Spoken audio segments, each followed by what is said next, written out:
પરાગાશય જોયું, જેને બે આવરણ હતા, બાહ્ય આવરણ, અંતઃઆવરણ. બાહ્ય આવરણ છે બનેલું સ્પોરોપોલેનિક અને અંતઃઆવરણ જે બન્યું છે સેલ્યુલોઝ અને પેક્ટિન.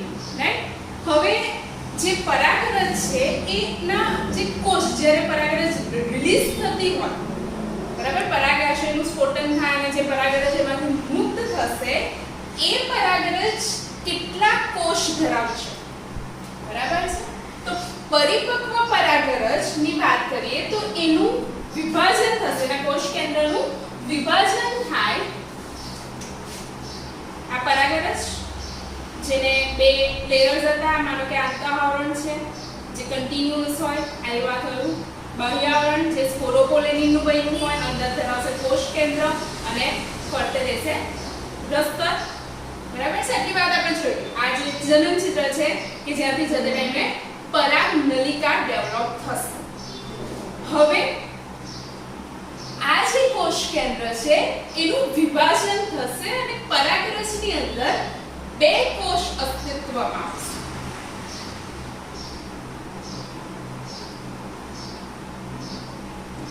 બે કોષ પરાગરજની અંદર અસ્તિત્વમાં આવશે. એમાંનો જે મોટો કોષ છે એને નામ આપવામાં આવ્યું છે વાનસ્પતિક કોષ. શું નામ રહેશે? વાનસ્પતિક કોષ. વાનસ્પતિક કોષનું મુખ્ય કાર્ય શું કે એમાં ખોરાક સંગ્રહિત રહેશે, ન્યુટ્રિયન્ટ્સ એમાં રહેશે, અને જેને કારણે જ્યારે જન્યુ બનવાના છે, જનન કોષમાંથી જન્યુ બનવાના છે ફ્યુચરમાં, તો એ જેટલા પણ સ્ટ્રક્ચર્સ છે એને પોષણ પૂરું પાડવાનું કામ કોણ કરશે? વાનસ્પતિક કોષ. એનું થોડી એક કેરેક્ટર આપ્યું છે કે એના જે કોષ કેન્દ્ર છે થોડું મોટું રહેશે અને થોડું અનિયમિત આકારનું રહેશે, બરાબર. તો એક કોષ પરાગરજમાં હશે જે મોટો હોય છે એને નામ આપવામાં આવ્યું છે વાનસ્પતિક કોષ. સેકન્ડ, ઓફકોર્સ એક મોટો છે તો બીજો કયો હોવાનો? નાનો સાઈઝમાં.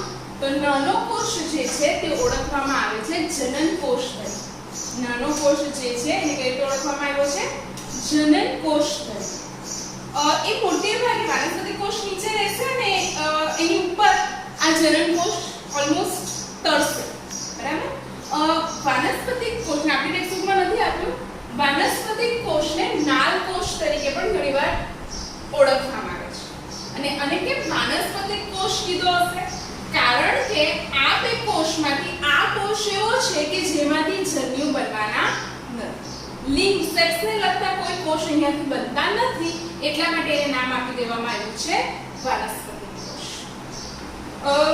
સેકન્ડ, જનન કોષ નામ ઇન્ડિકેટ કરશે કે એમાંથી ફ્યુચરમાં શું બનવાના છે? નર જન્યુ બનવાના છે.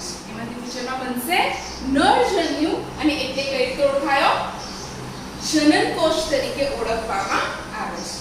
ઘટ કોષરસ કોષ કેન્દ્ર ધરાવે અને એને થોડો ત્રાકાકાર જેવો શેપ હશે. ત્રાકાકાર એટલે કંઈક આ રીતનો શેપ છે, બરાબર. તો વાનસ્પતિક કોષ અને આ બીજો કોષ એ થશે જનન કોષ. આ વાત થઈ કોના વિશે? પરિપક્વ પરાગરજ વિશે. પેલી જે આપણે આગળ જે દીવાલવાળી આ જે વાત થઈ તે પરાગરજની રચના, એના દીવાલની રચના, એના આવરણની રચના વિશે વાત કરી. આજે જે અત્યારે જે વાત કરી રહ્યા છે એ શાના વિશે છે? પરાગરજમાં કયા પ્રકારના કોષ જોવા મળે છે? તો બે પ્રકાર, બે કોષ, વાનસ્પતિક કોષ અને બીજો કયો રહેશે? જનન કોષ, રાઈટ.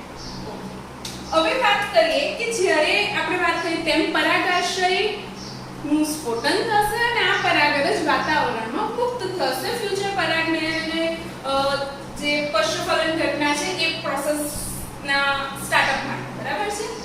ફલન, પશ્ચફલન એ બધા માટે પરાગરજ લિબરેટ થવું, મુક્ત થવું જરૂરી છે.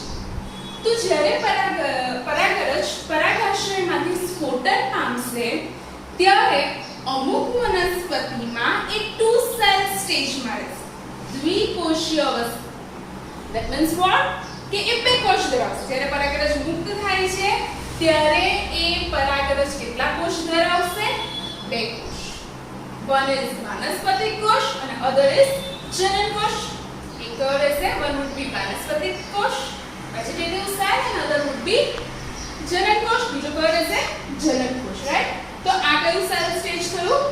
ટુ સેલ સ્ટેજ દ્વિકોષીય અવસ્થા મોટે ભાગની આવૃત બીજધારી વનસ્પતિમાં એ લોકો આપણે બેઝિક એવરેજ રેન્જ આપી છે કે ઓલમોસ્ટ 60% જે સપુષ્પી આવૃત બીજધારી વનસ્પતિ છે એમાં કઈ સેલ સ્ટેજમાં રહેશે ટુ સેલ સ્ટેજ દ્વિકોષીય અવસ્થા હવે દ્વિકોષીય અવસ્થા there is one is this vegetative cell વનસ્પતિ કોષ અને બીજો કયો રહેશે જનન બે સેલ થાય બે કોષ થયા એટલે એ પરાગરજની અવસ્થાને કઈ કહેવામાં આવે છે દ્વિકોષીય અવસ્થા તરીકે એને ઓળખવામાં આવે છે સેકન્ડ જે ટાઈપ છે પરાગરજનો એ છે થ્રી સેલ સ્ટેજ ત્રિકોષીય અવસ્થા એ કઈ રહેશે ત્રિકોષીય અવસ્થા મીન્સ અહીંયા ક્યાંક એવું થવાનું છે કે વાનસ્પતિક કોષ રહેશે જનન કોષ છે એનું થશે સંભાજન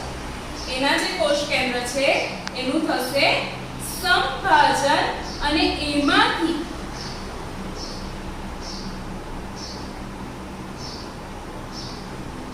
એમાંથી બે કોષ કેન્દ્ર અસ્તિત્વમાં આવશે જે ઓળખાશે નરજન્યુ જે કઈ રીતે ઓળખાશે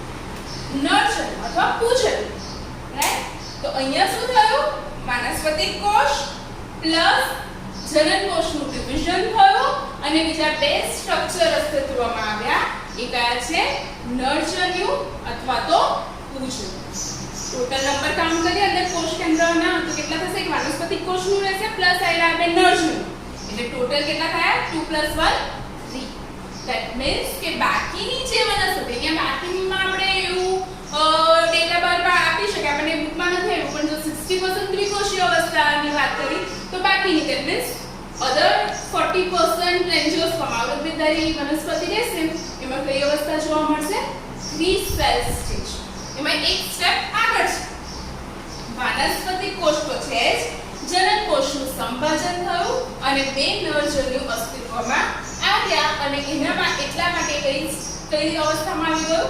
થ્રી સેલ સ્ટેજ બરાબર તો આ કઈ વસ્તુ થઈ ત્રિકોષીય અવસ્થા આ ક્યાંની વાત છે જ્યારે પરાગાશયમાંથી પરાગરજ લિબરેટ રિલીઝ થાય છે ત્યાં હવે માનો કે પરાગરજ ટુ સેલ સ્ટેજમાં પણ રિલીઝ થાય 60% માં સ્ટેજમાં રિલીઝ થવાની છે પણ એમાં છે આ જન્યુ તો બનશે જ એમાં પણ નર જન્યુ તો બનવાના છે પણ એ ક્યારે બનશે આફ્ટર રીચિંગ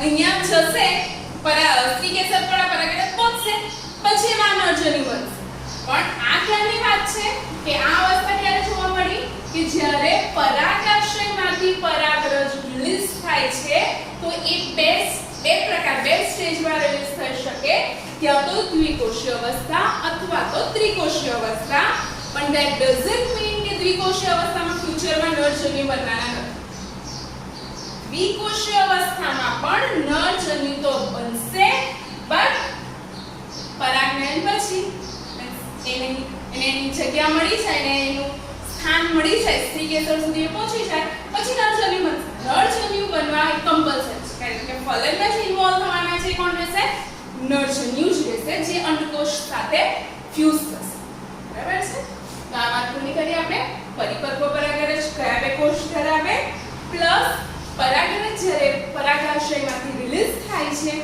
ત્યારે એ કયા સ્ટેજમાં હશે either it can be in two cell stage or in three cell stage right